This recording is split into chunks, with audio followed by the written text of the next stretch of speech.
It sounds insane at first. Why would an elite soldier take a knife to his own boots and start slicing them open, deep in enemy territory, where every item of gear could mean the difference between life and death? But that's exactly what many Australian SAS troopers did in the jungles of Vietnam. Before they fired their first shot, before they set up their ambushes, before they vanished into the triple canopy green, they sat down with their issued jungle boots, pulled out a blade, and cut. They didn't do it for comfort. They didn't do it for fashion. They did it because they had to survive. Official issue boots, leather, high-ankled, tough, looked great on parade grounds and training fields. But in Vietnam, they quickly turned into torture chambers. The jungle was wet, not for hours, not for days, but for weeks. Constant monsoon rains soaked the ground, saturated every path, and flooded every low-lying position. And when water entered those boots, it didn't leave. The sealed leather and high-ankle design trapped moisture inside. The soldiers' feet stayed wet for days on end. And that's when the jungle began to win. Wet feet meant trench foot, an infection that didn't just hurt, it crippled. Flesh softened, skin peeled, toes swelled, blistered, cracked. And when you're carrying 30 kilograms of gear through tangled undergrowth and your feet are bleeding inside your boots, you slow down. And in the SAS, slowing down meant the entire patrol slowed down. It meant leaving a trail. It meant risking the mission and your life. So they adapted. Quietly, without asking permission, they began cutting their boots open. Slits on the sides, cuts around the ankle collar, small drainage holes punched into the soles. Some even removed the tongues or replaced the inner linings with rags that could dry faster. These boots looked mangled, patched with tape, burned at the edges, held together by sheer necessity. But every cut had a reason. Every modification came from the ground truth of the jungle, not the desk of a quartermaster back home. And you know what happened? Their feet stayed drier. Not dry, but dry enough. Blisters came slower. Fungal infections were fewer. Patrols could stay out longer, move quieter, and fight harder, because their boots were no longer betraying them. In a war where rifles jammed, radios failed, and helicopters didn't always arrive, sometimes the most important piece of gear was the one you'd already taken a knife to. From the outside, it looked like destruction. But in reality, it was innovation. From the inside, it wasn't rebellion. It was survival. Because in the jungle, standard issue didn't mean good enough. And for the SAS, good enough was never enough. The jungle didn't care how your boots looked. It only cared whether you could still walk. The Vietnamese jungle didn't attack with bullets first. It attacked with water. Not the clean, flowing kind you drink from a canteen, but the endless, creeping, rotting moisture that seeped into everything: clothes, rucksacks, skin, and especially boots. The SAS quickly learned that in Vietnam, you don't step into water. Water steps into you, climbing up your legs, saturating your socks, and settling into your boots like an unwanted passenger who refuses to leave. Every patrol began with wet feet, and every patrol ended with wetter ones. Morning dew soaked boots before sunrise. Rainstorms erupted without warning, drenching everything in seconds. Rivers rose overnight, forcing patrols to wade chest-deep through muddy water. Even when the sky was clear, humidity clung to the air so thickly that nothing truly dried. Not shirts, not gear, not skin, not spirits. Inside those standard-issued boots, this moisture became a slow, silent killer. Within hours, skin softened. Within a day, it wrinkled like paper soaked in oil. Within 2 days, it split open. And when cracks opened, the jungle filled them with bacteria, fungus, and anything else it could feed into human flesh. This wasn't a small inconvenience. It was a downward spiral. Soldiers didn't just lose comfort, they lost mobility. They limped. They hesitated. Their gait changed. And in the SAS, even a subtle shift in how a man stepped could leave a detectable track or break the rhythm of the patrol. Trench foot wasn't dramatic. It didn't explode or scream, but it could end a mission just as effectively as an ambush. One SAS veteran described the pain as walking on knives wrapped in fire. Another said he would rather face an NVA platoon head-on than hike one more day with soaked, rotting feet. But the war didn't care about comfort. Missions had to be completed. Patrols had to continue.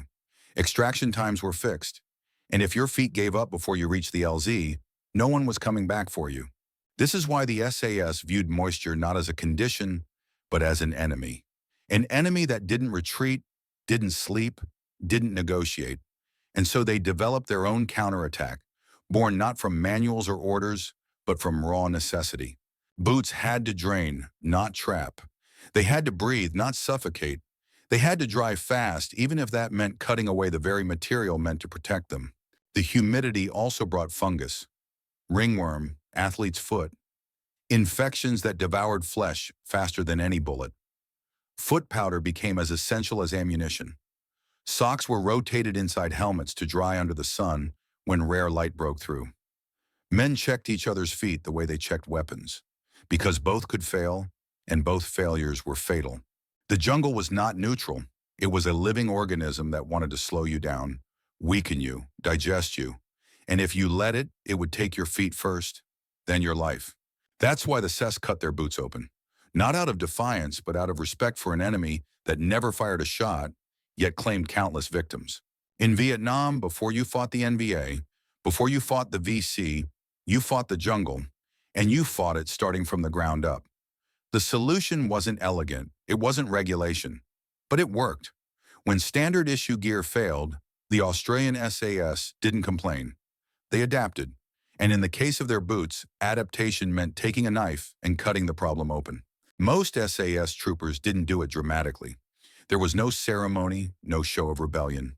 It was quiet, personal, practical, a small slit here, a punch hole there. Over time, the modifications became common across patrols, a shared language of survival whispered between veterans, passed down not in manuals, but in muddy fire bases and whispered patrol briefings. The first place to go was the ankle collar. Leather rubbed raw against wet skin, so they'd cut it lower to free movement and allow heat to escape. Then came the sides, small incisions just above the sole, to let water drain out instead of pooling inside. Some even drilled or burned tiny holes into the outsole with heated wire or field tools, creating makeshift drainage systems that released moisture with every step. Others removed the boot's tongue entirely, replacing it with softer cloth or nothing at all to speed drying and reduce pressure. The result? Their boots looked like junk, ripped, burnt, wrapped in black tape, tied with fabric instead of standard laces. But every cut had a reason. Every change had a story. Every pair of destroyed boots was actually optimized for the only battlefield that mattered, the jungle. And the jungle responded. SAS troopers who made these changes noticed it almost immediately. Their feet didn't stay dry, but they dried faster. Less moisture meant fewer blisters, less infection, less swelling. They could patrol longer without pain, shift position without wincing, run if needed without feeling like the jungle was tearing their souls apart.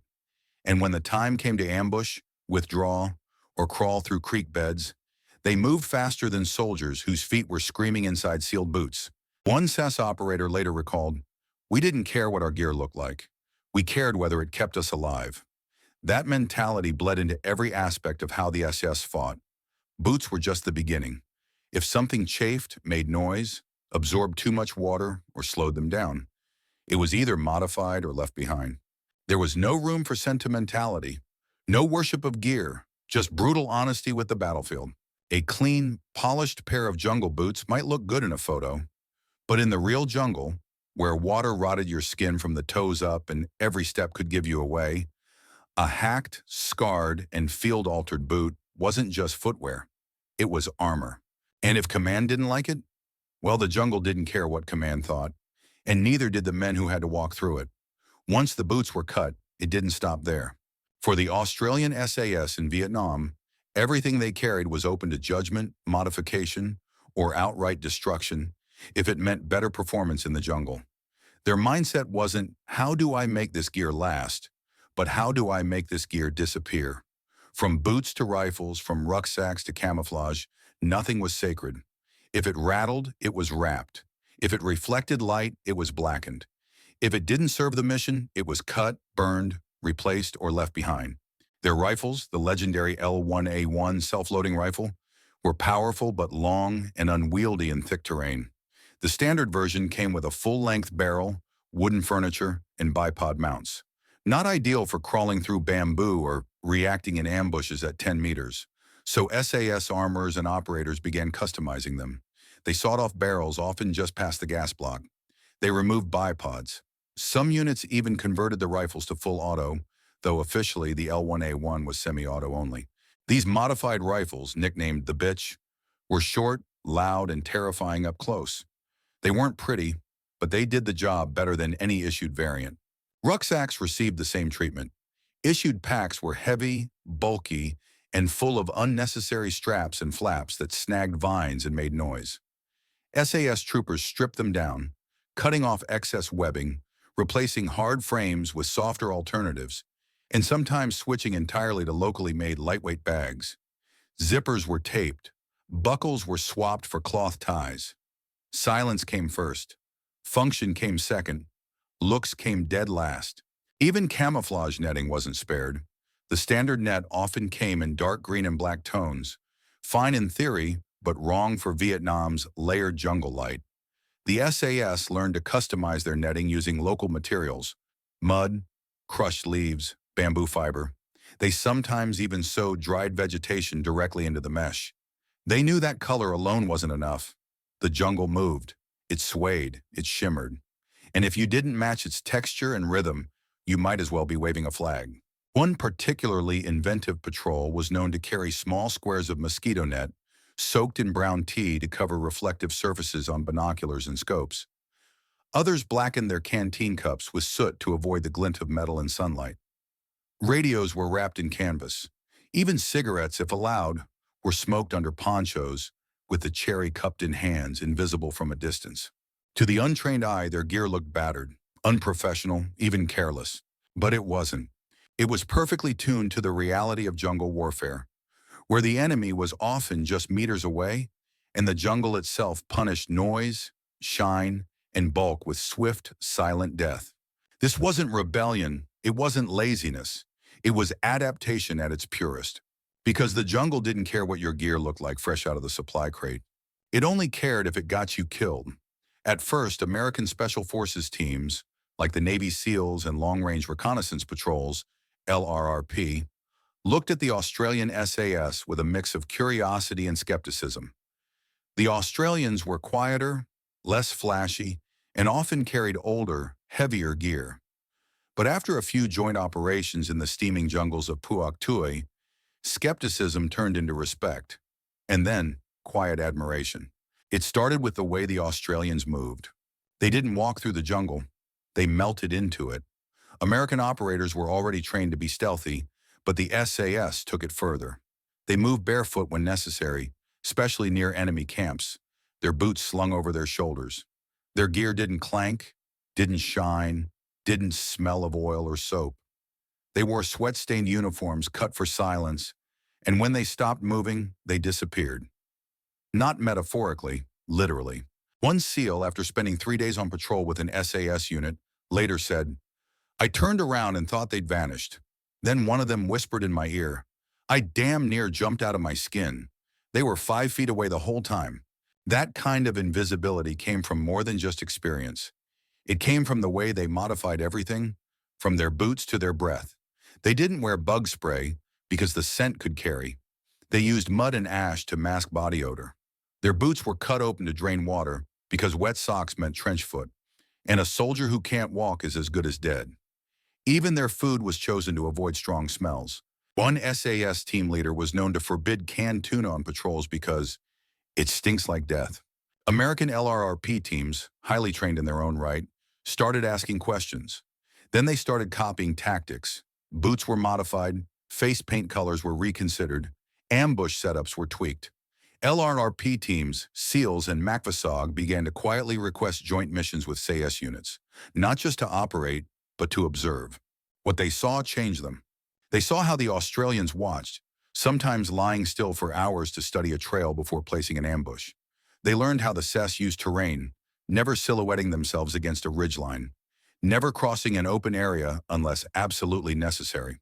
They listened to how every movement was rehearsed, how gear was configured differently depending on terrain, lowland jungle, highlands, rivers, or rubber plantations. In return, Australians learned from their American counterparts. SEALs brought cutting-edge gear and a fierce aggression in combat. LRRP teams had advanced communications equipment and deep intel support. The respect went both ways, and in that fusion of stealth, strength, and strategy, a unique brotherhood in shadows was formed. Out in the jungle, uniforms didn't matter. What mattered was who could survive, who could fight, and who could vanish without leaving a sound. The Australians had mastered it, and the Americans listened. In every army, there's a gap between the gear you're issued and the gear you trust with your life. For the Australian SAS in Vietnam, that gap was a matter of survival. Jungle warfare punished anything soft, shiny, noisy, or inefficient. What worked in training, what looked good on paper, often failed in the triple canopy furnace of Southeast Asia. So the SAS changed everything. They didn't see equipment as sacred. They saw it as a starting point. Boots were the first to go. Issued jungle boots had thick soles, steel shanks, and minimal drainage. In the rain-soaked jungles of Phuoc Tuoy, they quickly became foot rot factories. So soldiers cut drainage holes, sawed off the toe boxes, or replaced laces with elastic shock cords to make removal easier during river crossings. Then came the webbing and packs. Standard-issue load-bearing vests were designed for symmetrical, parade ground perfection. But perfection was useless in the bush. SAS soldiers repositioned magazine pouches, sewed on internal compartments, and even burned off reflective buckles. The result? Silence. No clanking, no rustling. Everything snug, everything quiet. Their camouflage nets, originally designed for vehicles, were shredded into ribbons, darkened with mud, and woven into their bush hats and patrol vests. They became walking foliage, indistinguishable from the jungle floor. Even weapons weren't spared. The L1A1 SLR, a rugged and powerful rifle, was cut down, barrels shortened, flash suppressors modified, and in some cases, retooled for automatic fire. These bush guns were loud, unwieldy, and vicious at close range, perfect for ambushes. The SAS didn't wait for approval. They made what they needed when they needed it. Compare this to standard infantry doctrine. Most conventional units followed strict maintenance rules. Gear was inspected. Weapons were kept factory clean.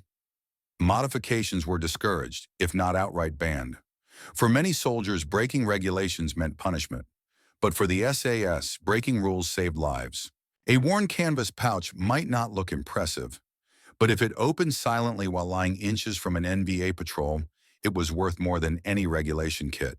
This mindset extended to everything they carried. Some SAS patrols even removed food labels, scraped down metal spoons, and taped over zippers to eliminate shine and noise. Mosquito netting was trimmed and dyed green. Torches were wrapped in red cellophane. Even radio antennas were camouflaged with vines. Every piece of equipment was tested, not in training, but in ambushes, firefights, and long crawls through hell. The SAS didn't trust doctrine, they trusted experience. And that experience taught them one thing above all: issued gear keeps you uniform, modified gear keeps you alive. Because in Vietnam, the jungle didn't care about standard operating procedures. It only cared if you were dry enough to walk, quiet enough to stalk, and fast enough to kill. In the tangled shadows of the Vietnamese jungle, alliances were rarely forged through speeches or uniforms. They were forged in silence, sweat, and shared danger. And nowhere was that more evident than in the unspoken bond between Australia's SAS and American Special Operations units. At first glance, the contrast was stark. American SEALs and MACV-SOG teams moved with firepower and cutting-edge gear. New carbines, advanced radios, and full logistical support. The Australians, in contrast, seemed almost primitive. Their rifles heavier, their boots cut open, their faces streaked with green paste, their movements eerily quiet. But the Americans noticed something. The Australians survived over and over again. SAS patrols often returned from 10-day missions with leeches still stuck to their legs. But not a single man injured. They carried fewer rounds but inflicted more damage. Their camouflage was so effective that even fellow friendlies sometimes didn't see them until they spoke. One MACV-SOG operator years later recalled, "We'd walk into an LZ with rucks full of tech. Those Aussie guys would slide out of the bush barefoot, their packs stitched with vine, and ask us if we wanted to learn how to really disappear. At first there was skepticism, but after a few joint missions, that skepticism turned into deep respect. American LRRPs, long-range reconnaissance patrols, began adopting Australian modifications, cutting their packs, quieting their gear, and even, on some missions, modifying their boots for drainage just like the SAS. The phrase "gear is earned, not issued" started circulating among American recon teams. The respect went both ways. While the Australians excelled at stealth and survival, they admired the Americans' aggressive adaptability. U.S. Special Forces were more willing to experiment with new optics, suppressors, or underbarrel grenade launchers. Gear the Australians had limited access to. In joint raids, the Americans brought overwhelming firepower. The Australians brought silence and timing. Together, they became an unorthodox but deadly combination. These collaborations weren't about rank or uniform. They were about craft. In whispered briefings and shared cigarettes before a night ambush, tactics were exchanged, stories were told, lessons were learned the hard way and passed along without ego. Some American SEALs began modifying their own boots, cutting slits into the sides or removing the liners altogether. Not because a manual told them to, but because the Australians showed them why it mattered when your feet were wet for 5 days straight. In these dark corners of Vietnam, respect wasn't given for medals or missions. It was earned through mud, blood, and ingenuity. And the Australians, boots cut open, faces painted green, rifles hacked down with saws, earned that respect one silent patrol at a time. To an outsider, slicing through a government-issued boot might seem reckless, wasteful even. But to the Australian SAS patrolling the jungles of Vietnam, that act wasn't rebellion. It was survival. It was philosophy, carved into leather and soaked in sweat. Because in the unforgiving jungle, no piece of gear stayed untouched by reality.